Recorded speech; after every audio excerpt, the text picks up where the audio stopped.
Assalamualaikum warahmatullahi wabarakatuh. Bismillahirrahmanirrahim. Wassalatu wassalamu ala Rasulillah wa ala alihi wa ashabihi wa man wala. Amma ba'd. Ikhwati rahimakumullah, kita lanjutkan pembahasan kita dari serial Pondasi Keislaman. Ya, kemarin kita telah kita bahas makna kata tauhid dari sisi bahasa. Ya, kemudian juga sedikit tentang hakikatnya, ya, kemudian juga rukunnya, ya, kemudian juga keutamaannya, ya, dan juga betapa nilai tauhid ini adalah nilai yang diutus setiap nabi dan rasul alaihi wassalatu wassalam oleh Allah Subhanahu wa taala untuk membawa nilai ini, ya.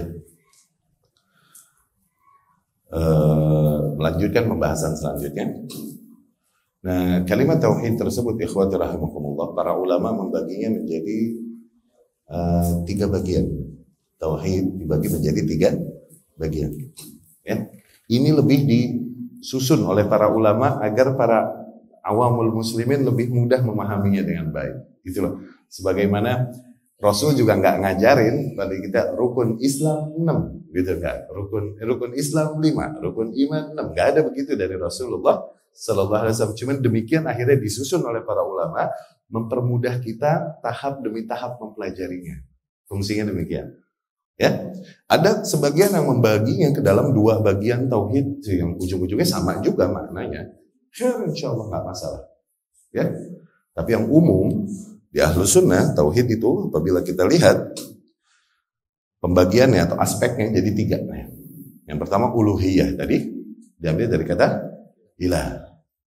Ayat-ayat dan hadis-hadis yang berbicara tentang Allah Subhanahu wa taala, hanya Allah Subhanahu wa taala satu-satunya zat yang dimana kita serahkan seluruh bentuk peribadahan kita hanya kepadanya. Dan kita nafikan zat-zat lain yang disembah oleh manusia. Kita ingkari hal-hal lain yang disembah oleh manusia selain Allah. Nah, kita bertauhid uluhiyah, ya. Nah, ada tauhid yang kedua, yaitu tauhid rububiyah. Ya, rububiyah. Rububiyah diambil dari kata Rabb. Rububiyah diambil dari kata Rabb.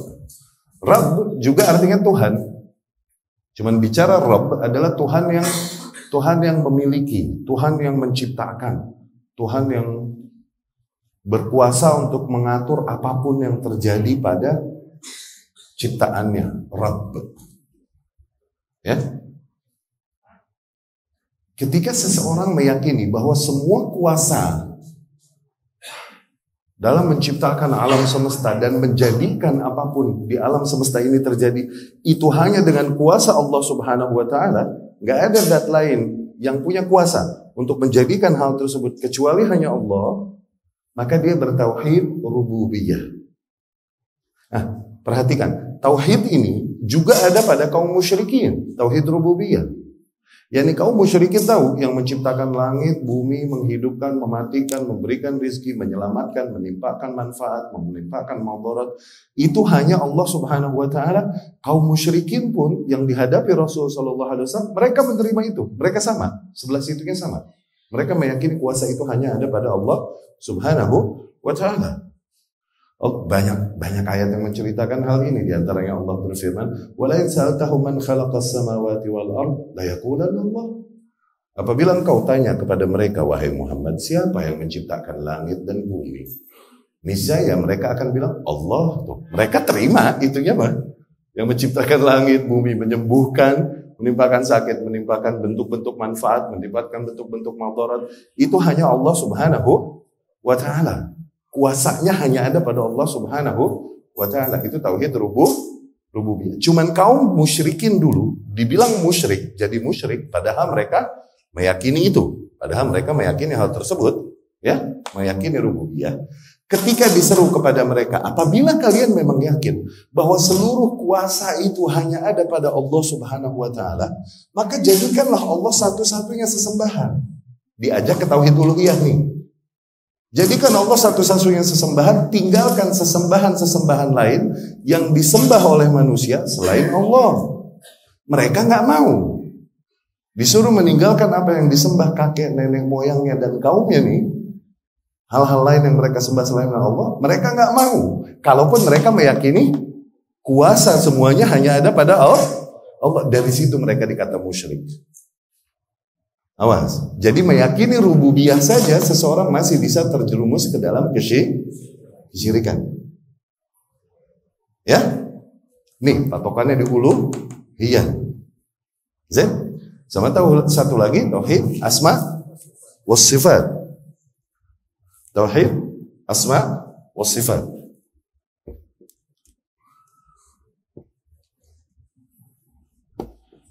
Yani Allah Subhanahu wa taala adalah zat yang memiliki asmaul husna. Hanya Allah yang memiliki zat tersebut. Enggak ada zat lain yang memiliki asmaul husna sebagaimana Allah memilikinya. Asmaul husna sebagaimana Dia menamakan dirinya dengannya atau disebutkan oleh Rasulnya sallallahu alaihi wasallam. Asma yakni gelar-gelar Allah Subhanahu wa taala. Allah adalah Ar-Rahman, Sang Maha Pengasih. Allah adalah Ar-Rahim, Sang Maha Penyayang. Allah adalah Al-Malik. Tuh. Gelar tersebut hanya Allah Subhanahu wa taala yang memilikinya dan hanya milik Allah Subhanahu wa taala sebagaimana Ia menamakan dirinya itu Asmaul Husna. Asmaul Husna ada berapa? Umumnya kaum muslimin mengatakan bahwa Asmaul Husna ada 99. Tapi ini pendapat keliru. Sebenarnya lebih dari 99. Ini disimpulkan dari hadis yang hadisnya sahih. Rasulullah sallallahu alaihi wasallam bersabda di riwayatnya Abu Hurairah, "Inna lillah tis'ah wa tis'ina asma." Sesungguhnya Allah memiliki 99 nama. Faman ahsaha dakhala al-jannah. Barang siapa yang menghitungnya, yang menguasainya dengan baik, memahami maknanya, hakikatnya dengan baik, maka niscaya ia akan masuk surga. Okay? Itu hadis sahih? Sahih. Tapi bukan maknanya nama Allah terbatas pada 99. Tidak demikian. Ahlus Sunnah meyakininya.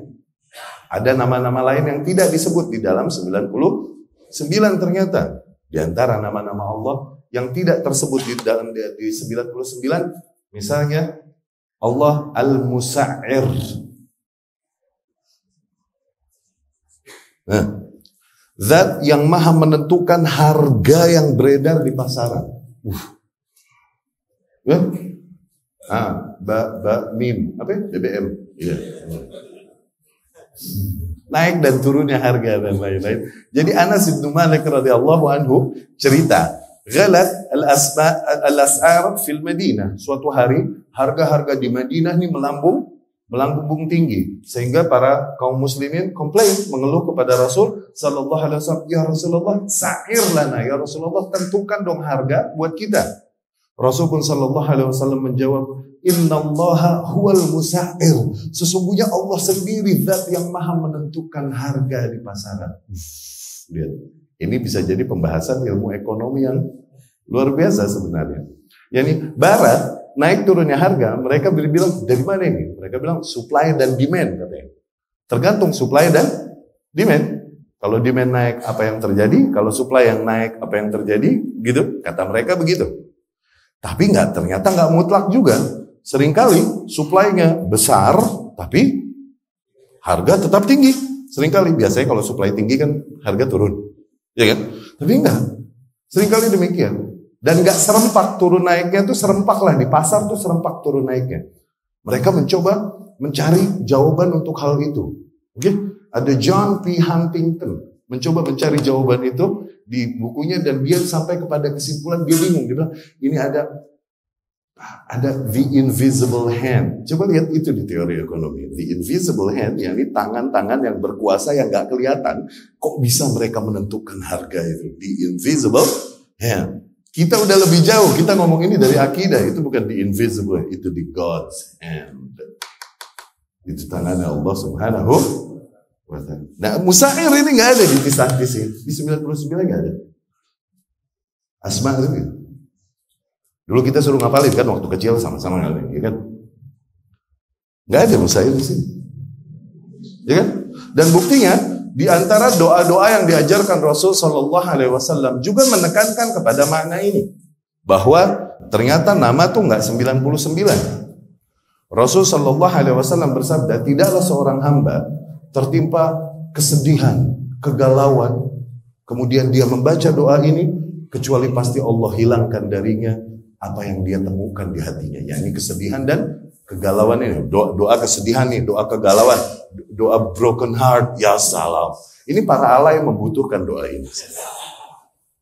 Enggak? Di mana Rasul Shallallahu Alaihi Wasallam mengajarkan, Allahumma anta Rabbi, wahai Allah, engkaulah Rabbku. La. Allahumma inni abduk. Ya Allah, sungguh aku adalah hamba-Mu. Wabnu abdik, dan anak dari hamba lelaki. Wabnu amatik, dan anak dari hamba wanita. Nasiyati biyadik, jiwaku berada di tangan-Mu. Madin fiyya hukmu, sungguh telah berlalu ke atasku hukum-Mu. Adlun fiyya qada'u, sungguh adil ke atasku apapun yang Kau tentukan. Allahumma inni as'aluka bikulli ismin huwa lak. Ya Allah, aku memohon kepadamu dengan segala nama yang Kau miliki. Samaita bihi nafsak, yang Kau namai dirimu sendiri dengan nama-nama itu. Au 'allamtahu ahadan min khalqik, atau dengan nama-nama yang Kau ajarkan kepada salah seorang di antara makhlukmu. Au anzaltahu fi kitabik, atau dengan nama-nama yang Kau sebutkan di dalam kitabmu. Au ista'tharta bihi fi 'ilmil ghaibi 'indak, atau dengan nama-nama yang Kau sembunyikan pada ilmu ghaib yang hanya Engkau yang memilikinya. Tuh. Jadi banyak gak? Anta ja'alal Qur'an al-'azima rabi'a qalbi, agar Engkau jadikan Al-Qur'an yang agung ini sebagai pelita hatiku. Wa nura sadri, sebagai cahaya di dadaku. Wa dhahaba huzni wa jala'a hammi, dan sebagai pengusir bagi kesedihan dan keresahanku. Tuh. Nah, doa ini ajib. Dan di situ terdapat nilai itu kan. Ternyata di antara nama-nama Allah ada nama-nama yang dirahasiakan hanya Allah yang memilikinya. Jadi kalau kita ditanya, terus berapa dong jumlah asma Allah Subhanahu wa taala? Maka jawaban kita wallahu a'lam. Hanya Allah yang tahu. 99 di antara Asmaul Husna, tapi tidak terbatas padanya. Ya? Dan sifat-sifat Allah Subhanahu wa taala kan asma dan sifat. Sifat Allah Subhanahu wa taala ada dua macam. Sifat Allah ada dua macam. Sifat dzatiyah sama sifat fi'liyah. Sifat fi'liyah sama sifat dzatiyah. Sifat Allah ada dua macam. Sifat ada dua macam. Sifat fi'liyah dan sifat dzatiyah. Sifat fi'liyah, yakni fi'l, activities yang dilakukan oleh Allah Subhanahu wa ta'ala. Apapun yang Allah Subhanahu wa ta'ala lakukan dan kita mendapatkan kabar itu dari ayat-ayat atau dari hadis-hadis yang sahih, maka kita mengimani bahwa Allah melakukan itu. Tuh. Allah turun dan Allah juga naik. Tuh. Okay? Rasul sallallahu alaihi wasallam bersabda, "Innallaha ta'ala nazala ila sama'id dunya." Sesungguhnya Allah Subhanahu wa taala turun ke langit bumi. Itu berarti Allah turun dan Allah naik. Itu sifat Allah. Di antara sifat Allah. Fi thuluthil lailil akhir, di sepertiga malam terakhir. Kemudian Allah berkata, "Man dzalladzi yad'uni fastajibu lahu." Mana yang mau berdoa kepadaku, mari aku kabulkan. Mana yang mau minta ampun padaku, mari aku ampuni.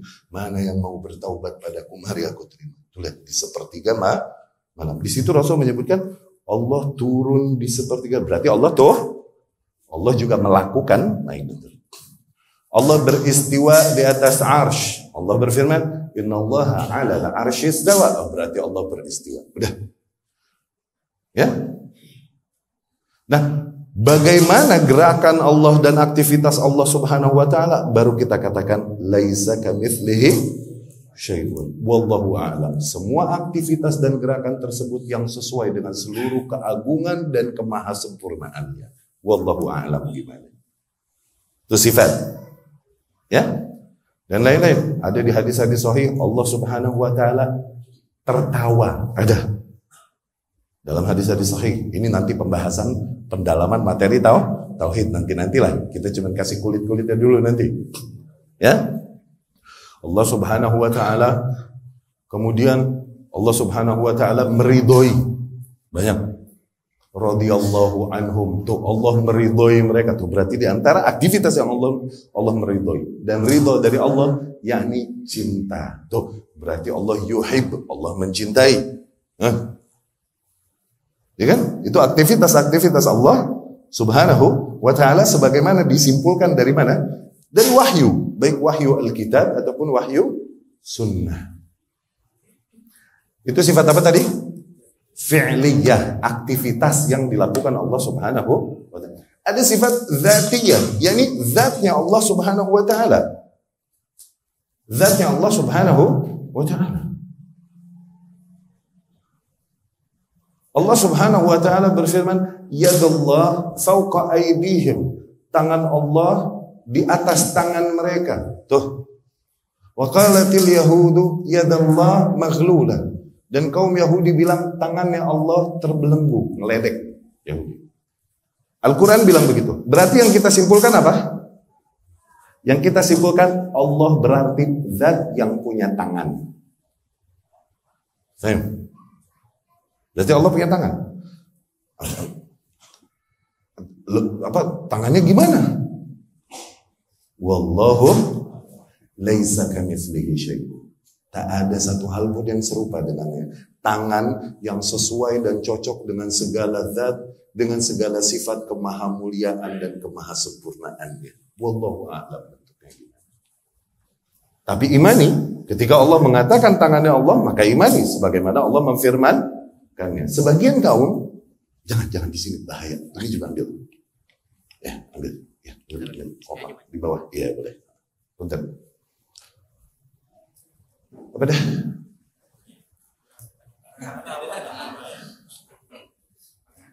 Nah, tangan Allah seperti apa? Wallahu a'lam. Tangan yang sesuai dengan segala sifat kesempurnaan dan keindahan dan kesempurnaan yang ada pada Allah Subhanahu wa taala. Kita tahu. Yang jelas kita mengimaninya sebagaimana Allah katakan. Kaidah di dalam asma dan sifat demikian sebagaimana disebutkan Imam Malik rahimahullah. Mengimaninya wajib, al-imanu bihi wajib. Kemudian al-haqiqah, hakikatnya gimana? Tangan Allah kayak gimana hakikatnya bentuknya? Majhul, itu kita tidak ketahui. Wassu'alu anha, dan coba ngorek-ngorek. Mencoba ngorek-ngorek hal tersebut, itu bid'ah, sesuatu yang tidak Rasul lakukan, tidak juga para salafus saleh melakukan. Sebagian kaum ini nggak terima ketika dibilang Allah punya tangan. Mereka bilang katanya, masa Allah punya tangan? Tangan kan sifatnya makhluk. Sehingga mereka menafikan, mentakwilkan makna tangan tadi menjadi kudroh, kemampuan, kekuasaan. Karena Allah nggak punya tangan. Maka ini kesimpulan yang keliru, yang nggak tepat. Pertama, kalau iya, makna tangan tersebut bukanlah tangan, tapi kemampuan, kudroh, ya. Ini saya Rasul duluan yang ngomong, sallallahu alaihi wasallam, bukan anak baru kemarin. Ya kan? Dan yang kedua, salahnya sejak awal salah, suruh siapa menyamakan sifat-sifat Allah dengan sifat-sifat makhluk. Tangan ada pada makhluk? Iya, tangan ada pada makhluk. Dan ketika kau mengatakan tangan kan sifat makhluk, kenapa kau samakan yang ada pada Allah dengan yang ada pada makhluk? Beda. Allah punya tangan sebagaimana dikhabarkannya, tangan yang sesuai dengan seluruh kesempurnaan dan kemuliaan dan keagungannya. Ya, demikian Ahlus Sunnah meyakini sifat. Allah Subhanahu wa taala bahkan lebih jauh lagi, bukan cuma punya tangan, Allah punya jari. Jari, Ustaz? Ya, jari kayak gimana tahu kan? Kita tahu jari yang ada pada kita. Jari Allah gimana? Wallahu a'lam. Dari situ Rasul bilang, inna quluba bani Adam baina usbu'aini min asabi'ir rahman. Sesungguhnya hati-hati anak Adam ini berada di antara dua jari dari jari jemarinya Allah Allah Subhanahu wa taala yuqallibuha kaifa sya, yang Allah bolak-balikin sesuai dengan kehendaknya. Tuh. Di antara dua jari dari jari jemari, oh berarti si Allah adalah zat yang punya jari. No. Allah punya wajah, Allah punya kaki, Allah punya betis. Ini sifat. Yauma yukshafu an saq, pada hari ketika disingkap betis. Nah, itu lagi ngomongin betis siapa? Allah Subhanahu.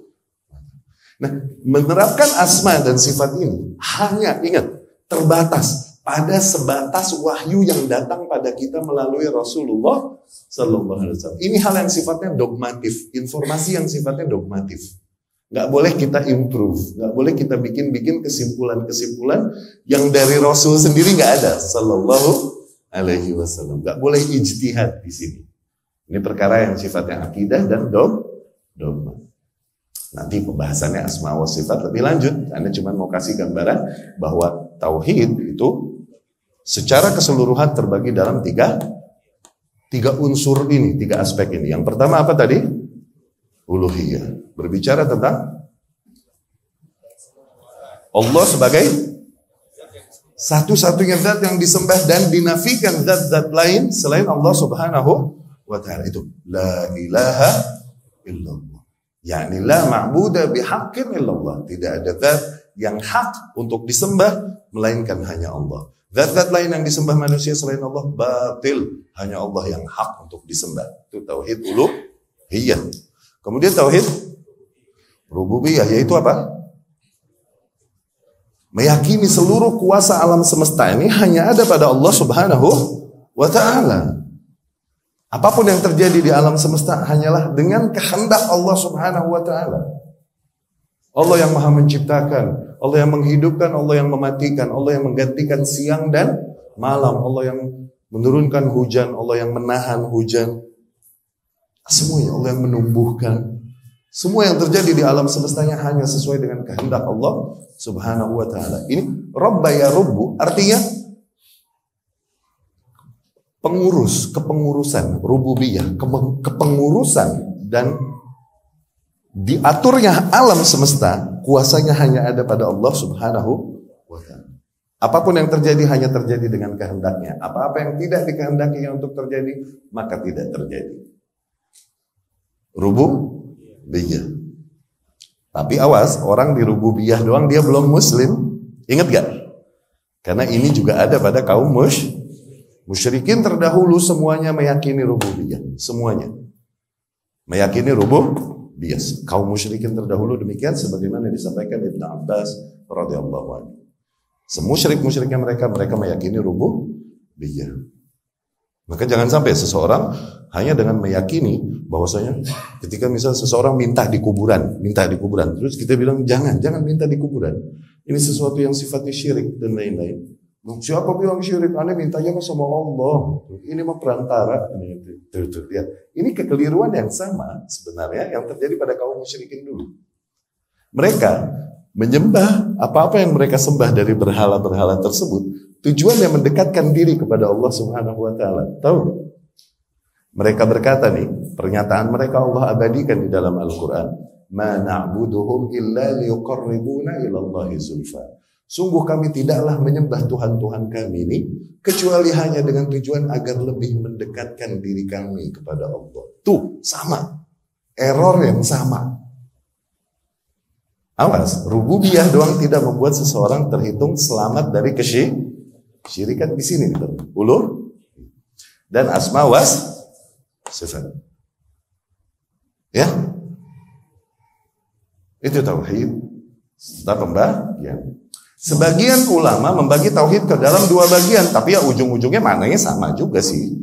Kayak Ibnul Qayyim al-Jauziyah rahimahullah membagi tauhid ke dalam dua bagian. Jadi tauhid at-talab, tauhid yang sifatnya tuntutan dari Allah Subhanahu wa ta'ala. Yakni ini lagi ngomongin tauhid uluhiyah maksudnya. Tauhid uluhiyah itu maksudnya.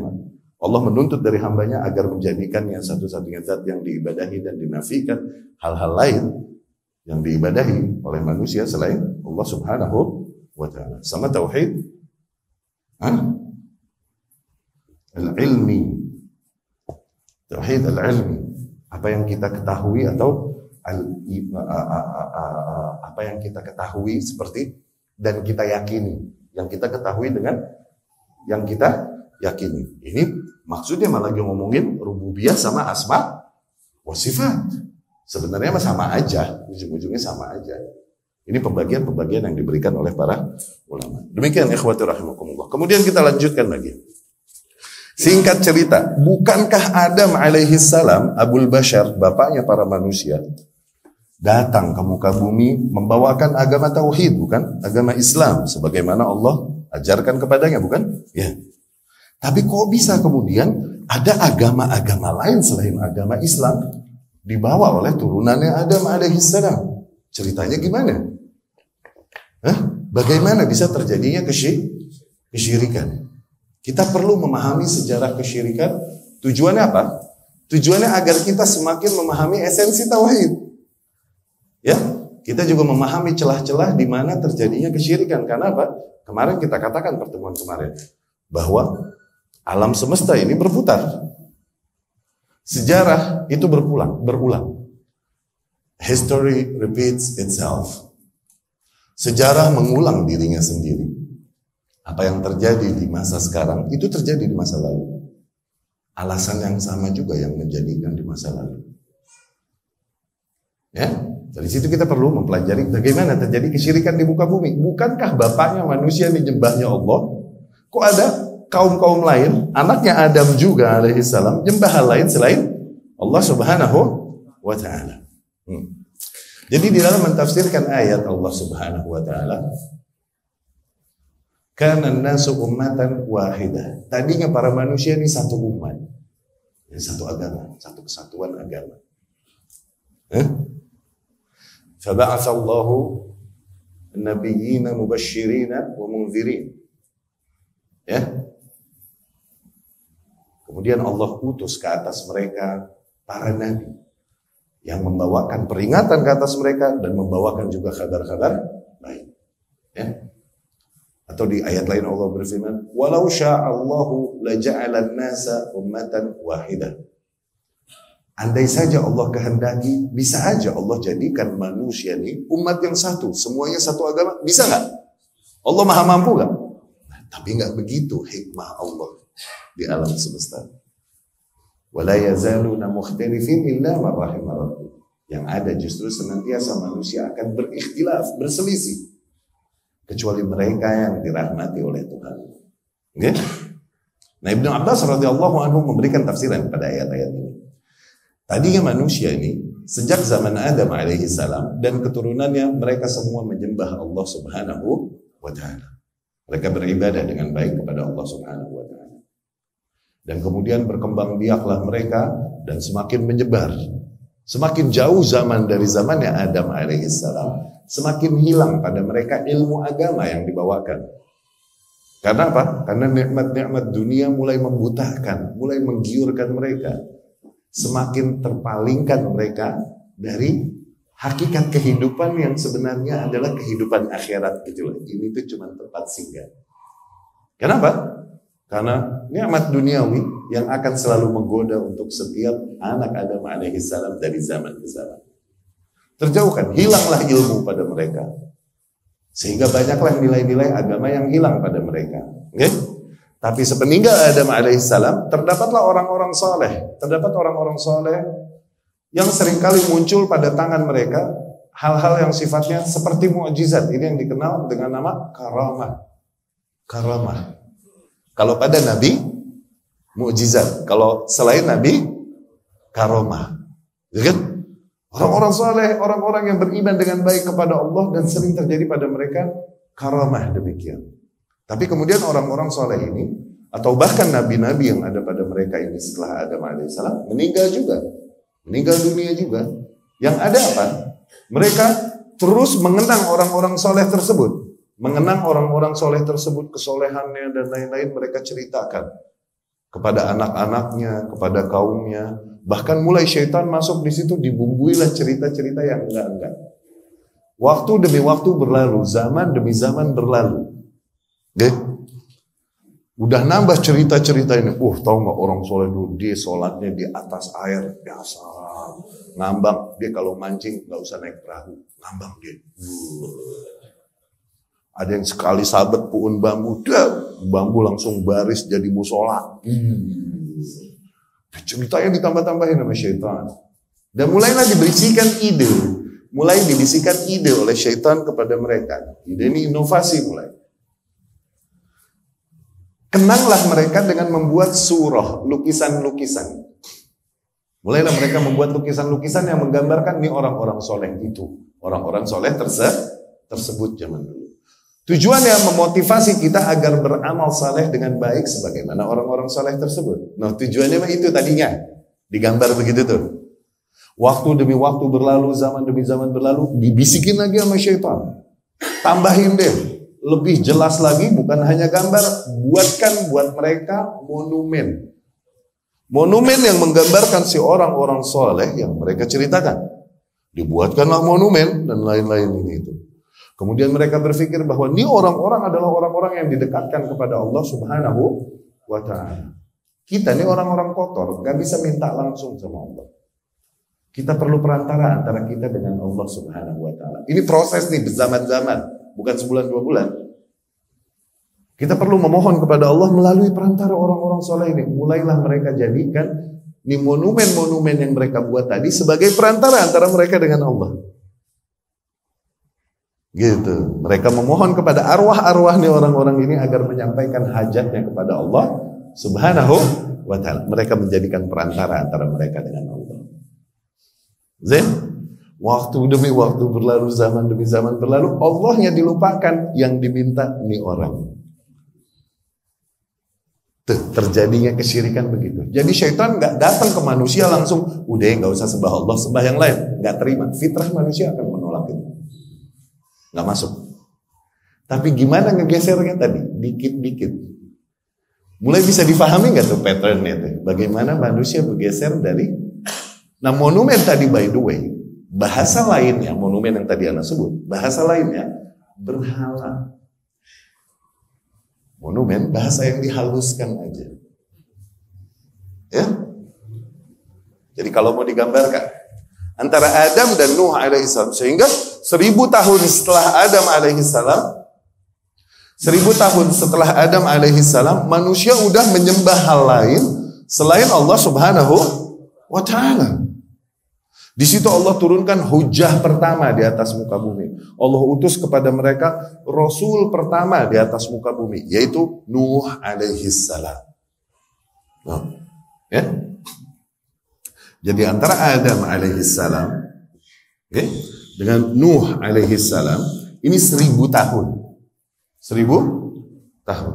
Nanti PR, bacalah di rumah surat Nuh, surat pendek, baca terjemahannya. Okay? Di situ diberikan gambaran bagaimana Nuh menyeru kaumnya untuk kembali kepada garis yang lurus. Karena mereka udah bergeser. Seolah-olah udah begini. Udah begitu deh. Nah, udah bergeser. Nuh ngajak mereka kembali ke garis yang lurus. Dengan segala cara. Cara lembut, cara tegas. Terus Nuh menyeru mereka kembali ke jalan yang lurus. Kaumnya nggak mau mendengarkan Nuh alaihissalam. Mereka tetap menyembah berhala yang ada pada mereka dan mereka tuhankan. Ada 5 yang mereka tuhankan. Ini dikenal dengan nama wali limo. Oke, ada 5 ceritanya. Allah Subhanahu wa Ta'ala berfirman, di mana mereka saling menasehati satu sama lain. La tadharunna alihatakum. Janganlah kalian tinggalkan ilah-ilah kalian. Ilah artinya apa tadi? Tuhan yang disembah. Okay? La tadharunna alihatakum. Janganlah kalian tinggalkan ilah-ilah kalian. La tadharunna wadda wala suwa. Jangan kalian tinggalkan wad, siwa, Yaghuth, Ya'uq, Nasra. Nah, 5 patung ini. Ini yang mereka sembah dan mereka kenang dalam bentuk monumen tadi. Terus Nuh alaihissalam menyuruh mereka kembali ke garis yang lurus, tapi mereka terus menolaknya dan menolaknya. Nuh alaihissalam berdakwah, awas, usia dakwahnya ini 950 tahun. Usia dakwah, bukan usia hidup nih, usia dakwah. Rasul sallallahu alaihi wasallam Itu dari 0 sampai 40 kan, baru jadi Rasul. Iya kan? Mulai start dakwah nih di sini nih. 13 tahun di Madinah, di Makkah. 13 tahun. No, iya kan? 53 hijrah. Ke Madinah 10 tahun wafat. Jadi total usia Rasul 63 tahun. Nah, usia dakwah Rasul berapa tahun?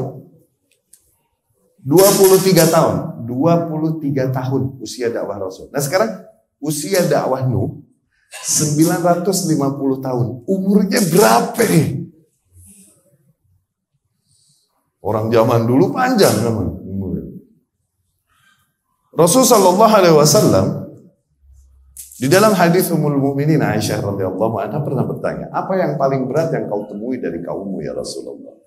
Rasul bercerita ketika kejadian di Taif, "Aku terus mendatangi orang-orang yang datang dari luar ke Mekah, siapa yang mau memberikan kami shelter kepada orang-orang yang beriman disiksa. Siapa tolong? Siapa tolong? Siapa tolong? Gak ada yang tolong." Rasul pun pergi ke Taif, meminta tolong kepada orang-orang Taif yang ada, ditolak dan dilempari Rasul dengan batu sallallahu alaihi wasallam. Rasul pun pergi berlari sampai berlumuran darah. Sampai di sebuah tempat, Jibril alaihissalam berkata kepadanya, "Nih, malaikat Akhsyaban, malaikat yang menjaga gunung Akhsyaban yang ada di dekat Taif, memberikan salamnya kepada Muhammad. Assalamualaikum ya Muhammad." Waalaikumsalam. "Apa yang kau perintahkan padaku? Apabila kau perintahkan kepadaku an utabbik alaihim hadzal jibal, untuk timpakan di gunung batu ini ke atas kaum Taif, aku lakukan sekarang." Kata malaikat begitu. Rasul justru sekali, "Bal arju an yukhrijallahu min aslabihim unasun ya'budunallah." Justru aku berharap agar Allah menjadikan dari tulang sumsum mereka, yakni keturunan-keturunan mereka kelak orang-orang yang menyembah Allah dengan baik. Ternyata benar, generasi berikutnya adalah orang-orang yang beriman dari penduduk Taif. Ternyata kan ditaklukkan oleh kaum muslimin dan jadi tempatnya orang-orang yang beriman juga di Taif. Usianya berapa tahun? Usia dakwah Rasul 23 tahun. Oke? Nuh 950 tahun. Kebayang nggak berapa generasi yang dia hadapi? Nah, Nuh demikian, generasi yang ini pegel. Udah deh, nggak bisa dibenahin kali ini angkatan. Mungkin generasi berikutnya rada mendingan, khair mau menerima dakwahku tuh. Ternyata generasi berikutnya begitu juga. Pegel juga, udah deh mungkin generasi berikutnya. Ternyata begitu juga, 950 tahun berapa generasi dia ketemu. Alaihissalam. Mungkin berikutnya, mungkin berikutnya. Gak pernah putus harapan. Nuh alaihissalam. Tapi tetap ternyata tidaklah mereka melahirkan kecuali orang-orang yang kurang ajar dan begitu kufur sebagaimana kakek nenek moyang mereka. Pegel Nuh alaihissalam. Akhirnya dia meminta, la tadhar 'alal ardi lil kafirina lil ardi 'alal ardi lil kafirina dayyar. Ya Allah, janganlah kau tinggalkan bagi orang-orang kafir tanah di atas muka bumi. Dibanjirin muka bumi. Banjir semua. Karena di atas muka bumi tidak ada kecuali kafir pada masa itu. Yang beriman bersama Nuh alaihissalam, mereka bersama di perahu, di bahtera Nuh alaihissalam. 950 tahun. Yang beriman cuman itu juga campur sama hewan-hewan. Buat next chapter perjalanan. Istrinya dan anaknya termasuk orang-orang yang diajak. Nuh alaihissalam. Kemudian menyurut air dan mulailah kembali perjalanan muka bumi. Jadilah Nuh abuna ats-tsani, bapak kita kedua setelah Adam alaihissalam. Jadi demikian ya ikhwati rahimakumullah. Bagaimana kesyirikan terjadi. Tidaklah syaitan datang mendatangkan dan menawarkan kepada manusia untuk menyembah hal lain selain Allah Subhanahu wa ta'ala. Tentunya fitrah manusia akan menolak itu. Namun mereka menggesernya sedikit demi sedikit dengan amalan-amalan yang seolah-olah juga baik dan mendekatkan diri kepada Allah Subhanahu wa ta'ala. Seolah-olah juga baik dan bentuk amal soleh yang dengannya seseorang mendapatkan pahala. Seolah-olah begitu. Padahal ternyata membawa mereka ke arah ke arah yang berbeda dengan garis yang lurus yang dibawakan oleh para nabi dan rasul alaihi wassalatu wassalam. Ya. Nah, kita lihat tadi proses tersebut, pergeseran itu Ya. Di mana demikian yang berjalan pada alam semesta. Ketika sebuah kaum, mereka membuat hal-hal baru yang gak diajarkan oleh Nabi mereka. Mereka memberikan inovasi-inovasi di dalam agamanya. Hal-hal yang menurut akal mereka, ini kayaknya baik. Begitu ya. Ya kan? Semakin mereka membuat hal demikian, semakin hilang satu hal yang memang diajarkan Rasulnya pada mereka. Semakin mereka membuat hal baru dan menimbulkan hal baru, semakin hilang juga apa yang memang murni beneran diajarkan oleh Rasul yang diutus pada mereka. Terus demikian.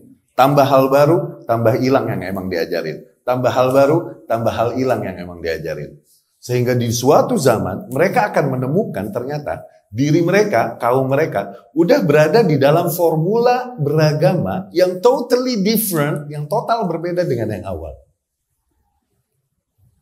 Bahasa ilmiahnya dihidupkan satu bid'ah, dikerjakan satu yang memang sunnah hilang. Satu bid'ah, satu sunnah hilang. Satu bid'ah hidupin, satu sunnah hilang. Satu bid'ah hidupin, satu sunnah hilang. Begitu. Sehingga di suatu zaman mereka temui di diri mereka, ternyata formula beragama kita ini udah beda dengan formula beragama yang awal.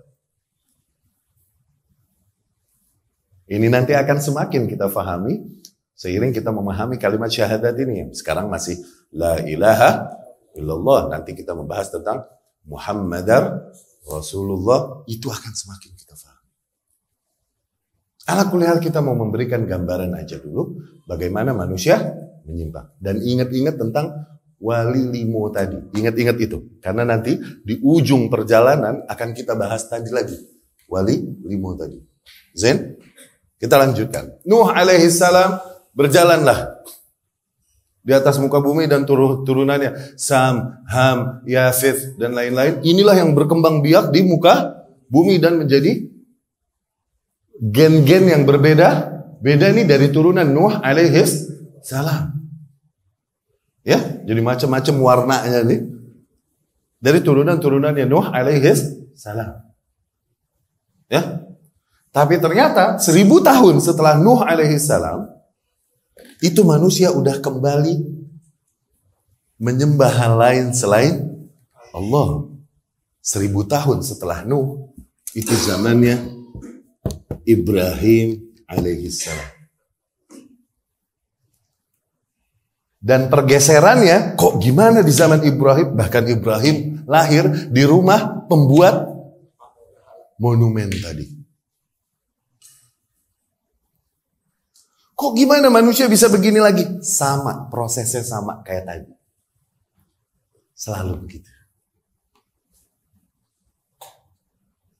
Faham? Mulai bisa tangkap patternnya, polanya? Kenapa manusia bisa bergeser, nyembah hal lain selain Allah? Kok bisa ada orang punya akal nyembah sendal? Kok bisa ada orang punya akal nyembah batu? Kok bisa? Kok bisa? Jadi nggak syaitan datang dari awal, udah jangan sembah Allah, sembah batu aja nyok. Ditolak gitu setan. Tapi cantik dia, approachingnya cantik dia tuh. Ya salam, sampai closing akhirnya. Closing bener. Iya kan? Begitu bergesernya agama itu begitu dari zaman ke zaman. Sunnatullah. Setiap Rasul meninggal, kaum yang ada yang mengaku mengikuti Rasulnya menambahkan hal-hal yang kagak terjadi demikian. By the way, bedanya Nabi dan Rasul. Nah, ini juga perlu diketahui. Ada Rasul, artinya messenger, utusan. Ada Nabi, artinya pembawa berita besar. Bedanya di mana? Kita diajarin dulu Rasul ini wajib nyampein. Ya gak? Seseorang dipilih oleh Allah mendapatkan wahyu dan wajib menyampaikan. Nabi seseorang dipilih oleh Allah untuk mendapatkan wahyu, tapi tidak wajib menyampaikan. Katanya begitu, ada yang bilang begitu. Tapi ini pembagian keliru. Ya, kita aja syariat yang paling enteng, syariat paling ringan, syariat Islam, syariat Muhammad Sallallahu Alaihi Wasallam. Tetap kita yang paling enteng aja disuruh nyampein. Rasul bilang, balighu anni. Walau ya sampaikanlah dariku, kalaupun cuma satu itu. Kita syariat yang paling enteng suruh nyampein. Dan dosa menyembunyikan Masa Allah pilih salah seorang di antara makhluknya untuk jadi nabi, kemudian diberikan wahyu kepadanya, kemudian tidak diberikan kewajiban menyampaikan? Nggak mungkin. Ini pembagian yang keliru. Beda Rasul dan Nabi alaihi wassalatu wassalam di sini. Rasul datang membawakan syariat. Membawakan syariat. Syariat ini menyempurnakan syariat oleh Rasul yang dibawa sebelumnya.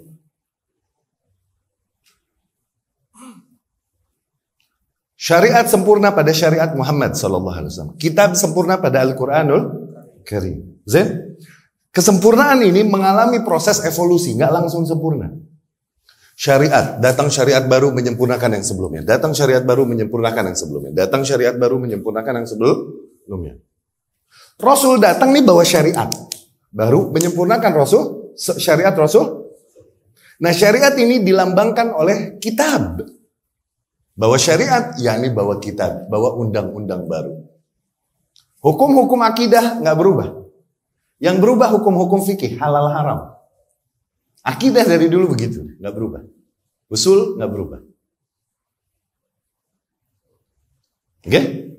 Sekali lagi, Rasul datang membawakan syariat. Syariat ini dilambangkan dengan kitab. Nabi datang di antara para rasul itu, di antara rasul dengan rasul ada nabi, gitu. Fungsinya untuk menyeru manusia kepada kemurnian syariat rasul yang diutus sebelumnya. Karena manusia yang terjadi tadi kayak begini. Mereka improve, mereka inovasi agama yang dibawakan rasul. Datang nabi-nabi di antara para rasul. Tuh, di antara para rasul itu ada nabi. Ini mereka menyeru manusia kembali ke garis yang lurus. Tapi mereka nggak bawa undang-undang baru. Mereka menyeru kepada kemurnian ajaran Rasul. Karena ajaran yang ada udah dikotori dengan inovasi-inovasi yang mereka buat, yang dibuat oleh manusia. Jadi Nabi ada di antara para Rasul. Ada 124.000 Nabi sekitar. Rasul ada 311-an dari para Nabi tersebut. Nabi datang tidak membawa syariat baru. Fungsinya Nabi apa?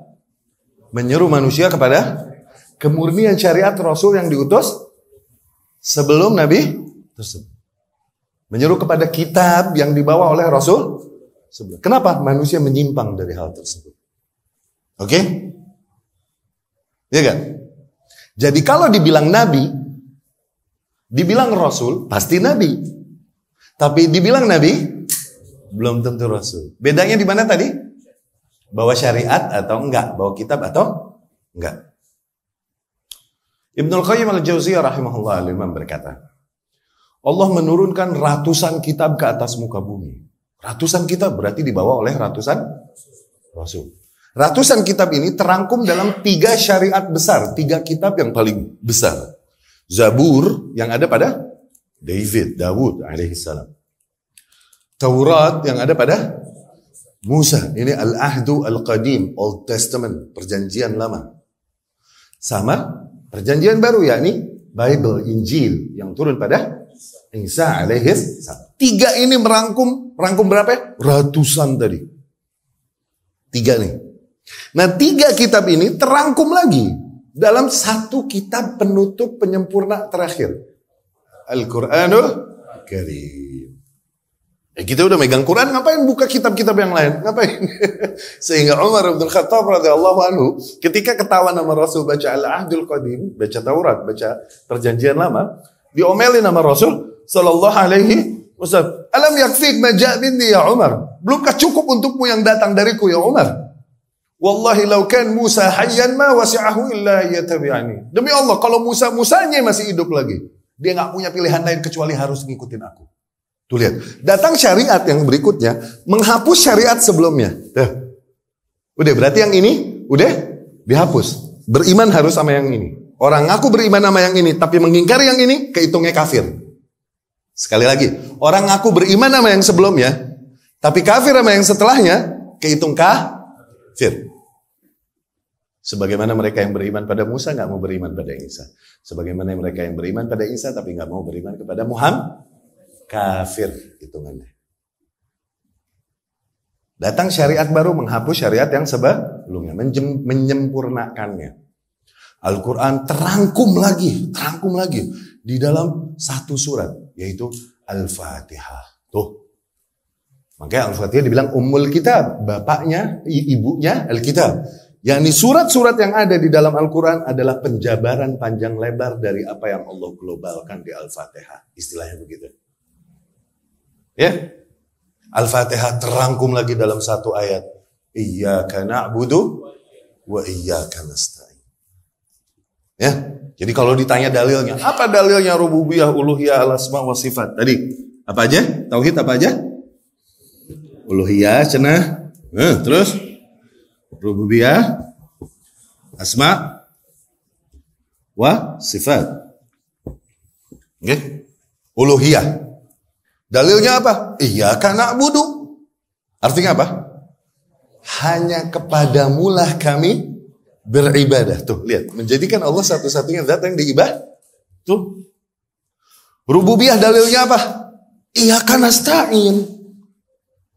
Kita meyakini bahwa semua kuasa hanya ada pada Allah Subhanahu wa taala, maka tidaklah kita meminta kepada hal lain kecuali kepada Allah atas kebutuhan-kebutuhan kita.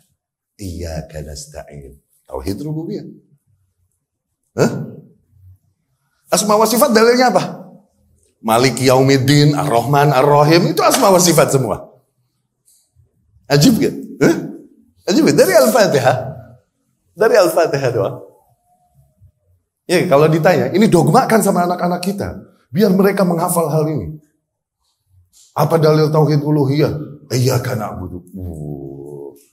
Apa dalil tauhid rububiyah? Iyyaka nasta'in. Ajarin ini sama anak-anak kita dari kecil. Iya kan? Sekali lagi jadi bedanya Nabi dan Rasul demikian. Rasul bawa syariat, bawa kitab. Nabi buktinya setelah Nabi Muhammad sallallahu alaihi wasallam, Nabi doang atau Nabi dan Rasul Muhammad? Nabi dan Rasul. Bawa kitab gak? Al-Quranul Karim. Terjadi gak sunnatullah pada syariat Muhammad sebagaimana terjadi pada syariat-syariat dahulu, di mana umat yang mengaku beriman kepada Muhammad sallallahu alaihi wasallam nambahin yang kagak-kagak. Terjadi gak di umat Muhammad? Terjadi kan? Kita lihat sendiri kan? Oke, Zen. Tapi gimana dong? Abis Rasulullah Muhammad SAW nggak ada nabi. Siapa yang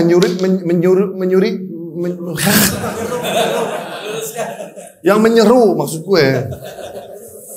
Siapa yang menyuruh manusia kembali ke garis yang lurus sebagaimana nabi-nabi setelah Rasul terdahulu? Siapa? Di situ fungsi ulama. Makanya Rasul bilang al ulama warathatul anbiya. Dapat gak? Para ulama ini pewaris para. Kenapa nggak pewaris Rasul? Ulama nggak bikin syariat baru. Sebagaimana para Rasul datang dengan syariat baru, enggak. Ulama hanya menyeru manusia kepada kemurnian syariat. Dapat ya? Bisa mulai mapping nggak kita ajaran Islam?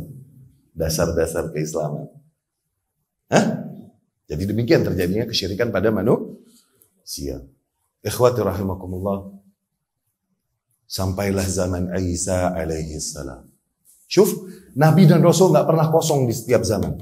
Allah selalu dirikan hujjah. Bahkan bisa jadi di satu zaman ada lebih 2 Nabi. Zaman Musa alaihi salam, ya kan, ada Aaron, ada Harun alaihi salam. Zaman Isa alaihi salam ada Zakaria, ada Zakaria. Ya kan? Dan lain-lain. Zaman Ibrahim alaihi salam ada siapa? Ada Lut. Itu sezaman. Cuman beda kaum aja. Iya gak? Bisa jadi di satu zaman ada dua nabi, bisa jadi. Nggak pernah putus. Allah dirikan hujjah. Tapi abis Nabi Isa alaihissalam, muka bumi Allah kosongkan dari nabi, Allah kosongkan dari rasul. Ingat, setelah Isa alaihissalam putus rantai para nabi dan rasul, putus. Setelah Isa alaihissalam, putus. Setelah Isa alaihissalam diwafatkan yakni ditidurkan. Wafat di dalam bahasa Arab ada wafat sugro sama wafat kubro. Wafat sugro tidur. Wafat kubro mati. Wafat juga di dalam bahasa Arab. Allah berfirman, "Ya Isa, inni mutawaffika." Wahai Isa, sesungguhnya aku mewafatkanmu. Tuh. Wa rafi'uka ilai, dan mengangkatmu di sisiku. Wa ja'ilul ladzina tabauka fawqa alladzina kafaru ila yaumil qiyamah. Dan sebagian orang tuh bilang Isa wafat, gitu kan katanya. Nah, wafat di sini artinya tidur. Wafat nggak selalu bermakna mati. Buktinya di ayat lain Allah berfirman, "Walladzi yatawaffakum fil lail." Dan Allah lah, ialah Allah yang mewafatkan kalian di malam hari. Yakni paginya nggak bangun lagi loh. Apa bangun lagi?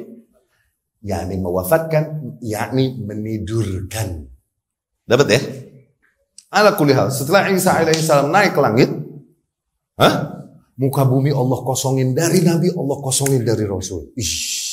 Di situ kegelapan merajalela di masa itu, bro. Kosong muka bumi dari Nabi dan Rasul alaihi wassalatu wassalam yang sebelumnya nggak pernah putus rantai tersebut. Zaman itu iblis sampai kepada kesuksesan yang luar biasa. Disembah Allah di rumahnya, di titik paling suci, di Ka'bah. Disembah hal-hal lain, disembah hal-hal lain selain Allah di Ka'bah, di titik yang paling suci. Sukses luar biasa nggak tuh iblis? Di masa itu. Masa tersebut dibilang masa jahiliyah. Sampai kemudian Allah utus Muhammad sallallahu alaihi wasallam. Nah, jarak antara diangkatnya Isa dengan Muhammad ini sekitar 620-an tahun. 6 abadan. 6 abad ini lah masa yang dibilang masa jahiliyah. Jadi jahiliyah apa artinya? Masa di mana muka bumi kosong dari Nabi, kosong dari Rasul, sekitar 6 abad. Apa? Tuh, Ahlus Sunnah merapi beragama pakai ilmu. Jadi nggak boleh seseorang bilang, Ustadz dulu waktu aneh masih jahiliyah, Ustadz, ente majelis sama Abi Lahab, lu nongkrong sama Abu Jahal lo, hidupnya di zaman jahiliyah lo, nggak boleh, kufur nikmat itu, nggak boleh. Itu bahasa-bahasa ikhwanul muslimin yang menyebut kerusakan yang ada pada dunia jahiliyah. Bukunya Sayyid Qutb, Jahiliyatul Qarnil Ishrin, jahiliyahnya abad ke-20, tulis. Gak boleh. Ya, gak boleh. Kalau menyebutkan sifat, itu amalan jahiliyah. Kelakuan itu kelakuan jahiliyah. Oke, tapi menisbahkan jahiliyah kepada sebuah zaman setelah adanya Rasul, gak boleh. Kufur nikmat. Ya, ini diantara istilah-istilah yang beredar diantara kaum muslimin, terutama para pemuda, dan keliru penempatannya, keliru. Oke? Diantaranya juga hijrah.